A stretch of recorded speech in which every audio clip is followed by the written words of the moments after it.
মুগ পোস্ত বানানোর জন্য আমি ভেজানো মুগ ডালকে প্রথমে পেস্ট করে নিয়েছি। তার মধ্যে একটু বেসন, নুন, হলুদ সব কিছু দিয়ে ভালো করে ফেটিয়ে ছোট ছোট করে বড়া ভেজে নিয়েছি। তারপর কেটে রাখা ঝিঙে তেলের মধ্যে কালো জিরে, কাঁচা লঙ্কা দিয়ে ঝিঙেগুলো দিয়ে দিয়েছি। তারপর পোস্ত, সাদা তিল আর কাঁচা লঙ্কা আমি পেস্ট করে নিয়েছি। সেই পেস্টটা যখন ঝিঙে থেকে জল বেরিয়ে যাবে ভালো করে, তখন পোস্তটা আমি মিক্স করে দিয়েছি।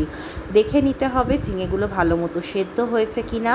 যদি সেদ্ধ হয়ে গিয়ে থাকে তাহলে অবশ্যই পোস্তটা দিয়ে বেশিক্ষণ আর করতে হবে না। তারপর আমি দিয়ে দিয়েছিলাম বড়া, ভেজে রাখা বড়াগুলো।